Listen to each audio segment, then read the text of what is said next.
আমার একটু চুলকাবো বা আমি একটু শাড়িটা ঠিক করব করতে পারি না। আমি তো জাস্ট মনে হয় কি একদম রোবটের মতো দাঁড়িয়ে থাকি, ভিডিও করে কোন ক্লিপটা যে ছেড়ে দিবে। এই যে মহামান্য ইউটিউবারদের কথা যাদের বললা, তারা হচ্ছে ভিউজের জন্য অনেক রকম ক্লিক বাইট দিয়ে বসে, অনেক আপত্তিকর ভিডিও করে বসে আমাদের, যেটা আমাদের অনেক বেশি পরে হ্যাম্পার হয়। যদি সাংবাদিকতা বা পেপারের মূল হেডলাইন থাকে বাথরুমে গিয়ে 7 ঘন্টা সময় কাটালেন অমুক নায়িকা, এখন হচ্ছে কারা যে সাংবাদিক কারা অপসাংবাদিক এটা বোঝাটা আমাদের জন্য অনেক ডিফিকাল্ট হয়ে গেছে।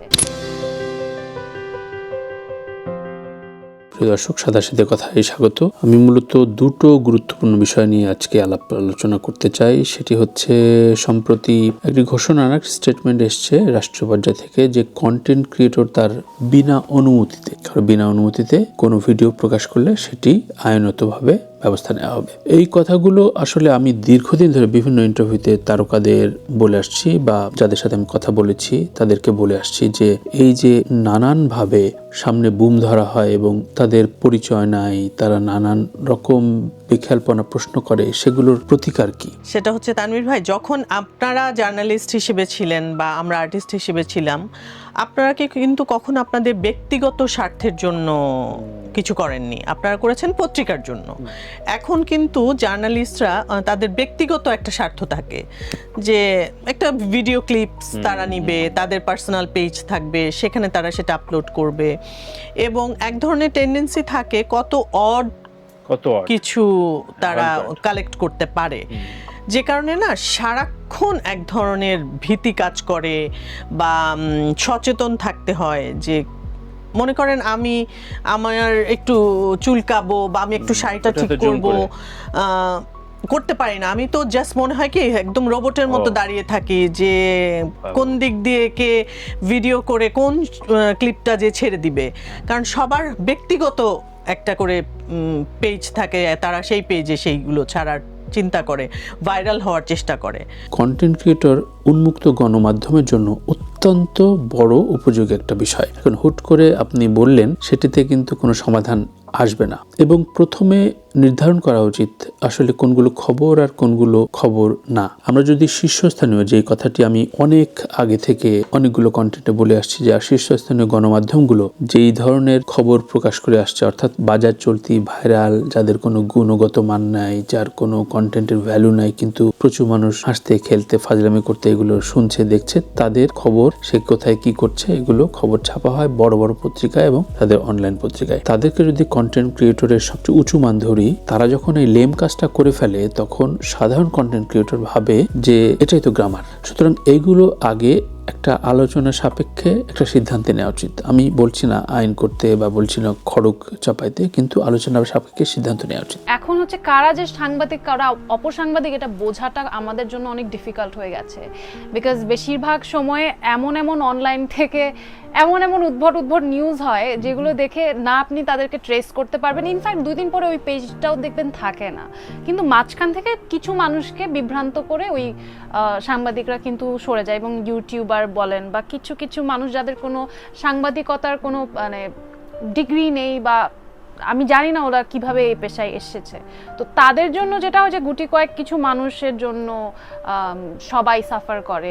এর সাথে রিলেট করব আমি সম্প্রতি সিয়াম আহমেদের স্ত্রী অবন্তী, নাম সম্ভবত অবন্তী, তার একটি কথোপকথন, কোথাও সোফায় বসেছিলেন, কিন্তু তার বক্তব্য অন্যান্য বক্তব্যের চাইতে বেশি ভাইরাল হয়েছে যে ক্যামেরাটা নিচে নামান। অর্থাৎ কাদের হাতে মোবাইল এবং এই ধরনের মোবাইল জার্নালিজম শুরু হয়েছে তার একটা বিকট উদাহরণ দেখেন। ক্যামেরাটা নিচে নামান, অর্থাৎ একটা নারী কতটা অসহায়ত্বের জায়গায় পৌঁছলে একজন সাংবাদিক, বলবো না অবশ্যই, একজন এই রকম মোবাইলওয়ালাকে বলছে ক্যামেরাটা নিচে নামান, অর্থাৎ তার ওই যে কোনো একটা বাজে দৃশ্য বা অপ্রস্তুত দৃশ্যগুলো সে কেটে সে তার নানান রকম অপব্যাখ্যা দিয়ে ভাইরাল করার জন্য। এই যে মনিটাইজড একটা সোসাইটি তৈরি হয়েছে, আমি এর আগে বলেছি যে উনি তো রাষ্ট্রপক্ষ বললেন তো যে বিনা অনুমতিতে কন্টেন্ট ক্রিয়েটর, কিন্তু তার চাইতে বেশি অশ্লীলতা থেকে শুরু করে অনেক কিছু ছড়াচ্ছে, সেটা হচ্ছে গ্রামে গঞ্জে দেখবেন যে নানানভাবে অশ্লীল কদার্য কন্টেন্ট তৈরি হচ্ছে এবং শুধুমাত্র এই মনিটাইজড ডলার পাওয়ার জন্য। আগে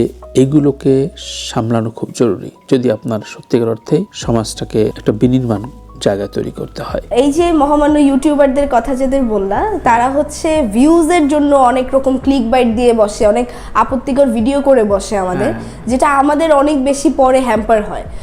একটা মানুষ কিন্তু জানে না যে আমি এখন কোন অবস্থাতে আছি। যেই ভিডিওটার কথা তুমি বলেছো ওইটা হচ্ছে ন্যাশনাল অ্যাওয়ার্ডের একটা ভিডিও। আমি মোটামুটি 4-5 কেজির একটা লেহেঙ্গা পরা, আমি একটু আগে পারফর্ম করেছি, মাত্র প্রোগ্রামটা শেষ হয়েছে, আমি সকাল 6টা বাজে উঠে রেডি হয়েছি। তো মানে অনেক হ্যাসেলের মধ্যে দিয়ে যাচ্ছি, আমি তখন বের হয়ে যাব, ওই সময় অনেক মানুষ ঘিরে ধরেছে।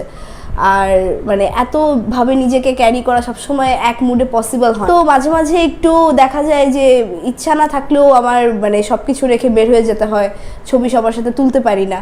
তো এগুলোই তারা তখন এই যে দেখুন দিঘি কি করলো ভিডিও সহ এই ক্লিক বাইটগুলো দিয়ে তারা হচ্ছে ফেমটা নেয়। আমি এ কারণে বলছি যে অনুমতি সাপেক্ষ বা একটা প্রিসাইজ ডোমেইন বা প্রিসাইজ একটা আলোচনার ফোরাম হিসাবে অনেকেই করছেন, কিন্তু মুক্ত সাংবাদিকতা বা মুক্ত সাংবাদিকতার ক্ষেত্রে আপনি মোরালটা না ঠিক করলে আইন দিয়ে কখনোই ঠিক হবে না। আপনি কয়জনকে ঠেকাবেন? তাই এগুলোর একটা মোরাল ঠিক করা উচিত। মোরাল ঠিক হবে তখনই যখন আপনি শীর্ষস্থানীয় গণমাধ্যমগুলো ঠিকঠাক মতো পরিচালনা করতে বলবেন। আগে আমার মনে হয় যে শীর্ষস্থানীয় গণমাধ্যম চ্যানেলগুলো তারা কোথায় ছুটছে, খবরে না বেখবরে, আপনি সর্বশেষ একজন তাত্ত্বিক আলোচক কিংবা খুব সুনির্মিত যার গল্পে নির্মাণ করা হয়, একজন কথা সাহিত্যিক কিংবা একজন বাংলাদেশি যারা ডায়াসপোরাতে সারা বিশ্বে বিশাল একটা অবদান রাখছে, এই ধরনের খবর কতটা প্রকাশ করেছেন, কতবার ফিলার করেছেন, তাতে কিন্তু করেননি। আপনারা প্রত্যেকে ছুটছেন ওই